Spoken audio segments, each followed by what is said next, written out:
Pronto, já voltamos. Demorei? Acredito que não, né? Então, vamos tocar o nosso barco, prestando atenção agora no artigo 101. O artigo 101, no seu caput, ele vai informar que o Conselho da Magistratura ele pode se reunir tanto em sessão ordinária quanto extraordinária. Em outras palavras, ordinária ou extraordinariamente, pode haver uma sessão do Conselho da Magistratura, certo? E agora vamos passar aos parágrafos do artigo 101. O artigo 101 ele tem 3 parágrafos. O primeiro, ele vai dizer o seguinte, que as sessões do Conselho da Magistratura, elas serão públicas, mas se houver exigência da lei, se houver uma exigência do regimento interno ou se houver uma exigência do interesse público, poderá ficar limitada a presença das partes e dos seus procuradores. Explicando em outras palavras, as sessões elas são públicas, ou seja, qualquer pessoa pode assistir essas sessões. Porém, pode haver situações em que a lei, o regimento interno ou o interesse público exijam que esse público presente se limite somente às partes e a seus advogados, certo? O parágrafo 2º, ele vai falar que nessas sessões do Conselho da Magistratura, as decisões, elas serão tomadas por maioria dos votos. Não está falando aqui de maioria relativa, não está falando aqui de maioria absoluta. O parágrafo 2º fala maioria de votos, então cuidado para que se aparecer casca de banana na prova, nesse sentido, para você não pisar e não escorregar. Então veja aqui, fala maioria de votos e nessa maioria de votos está incluso o voto do presidente. Tudo bem? Então agora vamos passar aqui para o que nos ensina o parágrafo 3º. Lembra da limitação de público que o parágrafo 1º falou para a gente que pode ocorrer? Que se a lei o exigir, se for uma exigência do regimento interno ou se for uma exigência do interesse público, os presentes podem ficar limitados somente às partes e seus procuradores?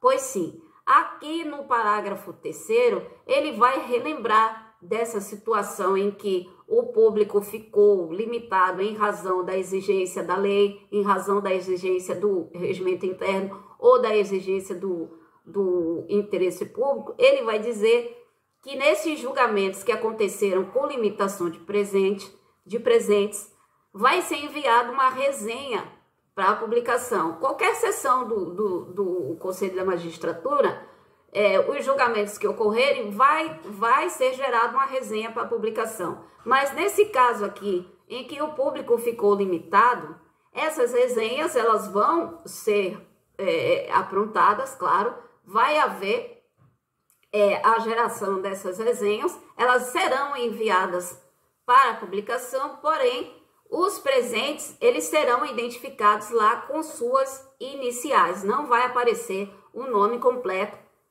de ninguém. Vai aparecer lá a identificação dessas partes tão somente se utilizando das iniciais dos nomes dessas pessoas, certo?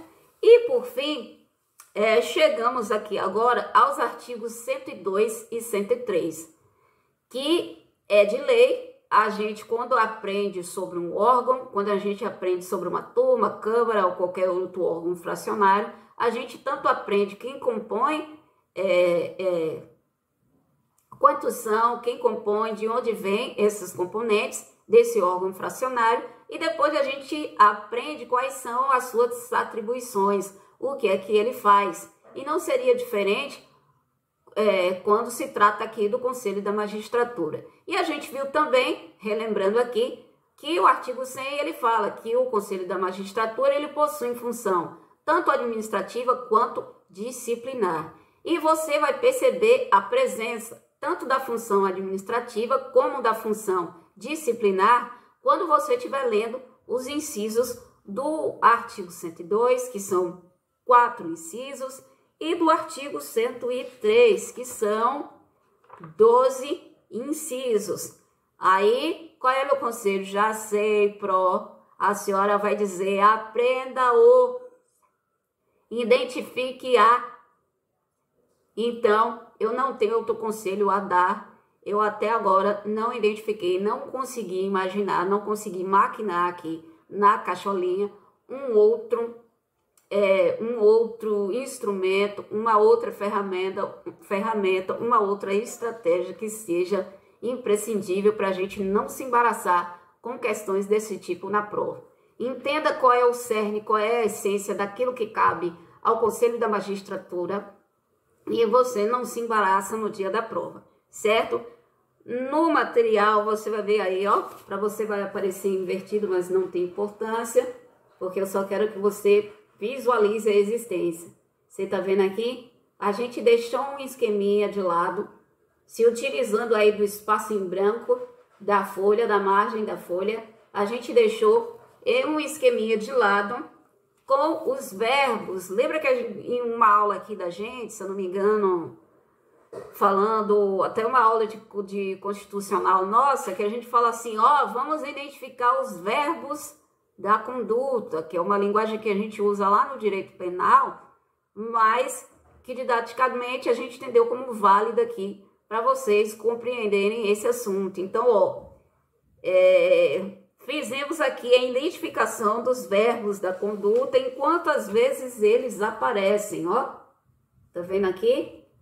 Você vai ver aí, ó, o verbo julgar, o verbo processar e julgar, determinar, aplicar, deliberar e a quantidade de vezes que eles se repetem. Tá aqui esquematizado para você, ó.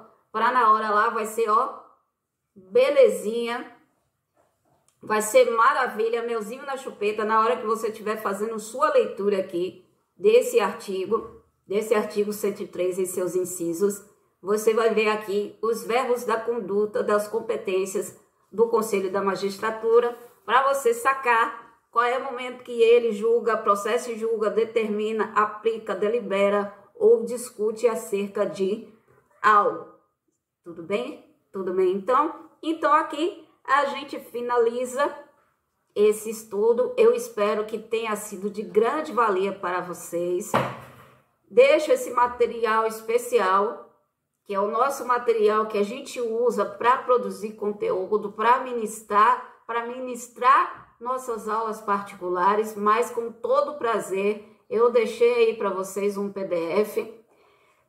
Quem não entender minha letra, me manda um direct, me manda um WhatsApp, que eu faço aí a devida tradução do que está escrito, certo? E no algo mais que eu puder ajudá-los daqui até o dia da prova com relação a esse assunto aqui, fiquem à vontade para me procurar, que na medida do possível a gente responde, a gente atende todo mundo. Tudo bem, lindinhos? Então aqui a Pro se despede, desejando para vocês as bênçãos do Pai Todo-Poderoso, desejando para você vitória, desejando para você sucesso, lembrando sempre, você é aquilo que você pensa. Se você pensa grande, você será grande. Se você pensa pequeno, então não tem como você plantar melancia e esperar que vá nascer quiabo, não é isso?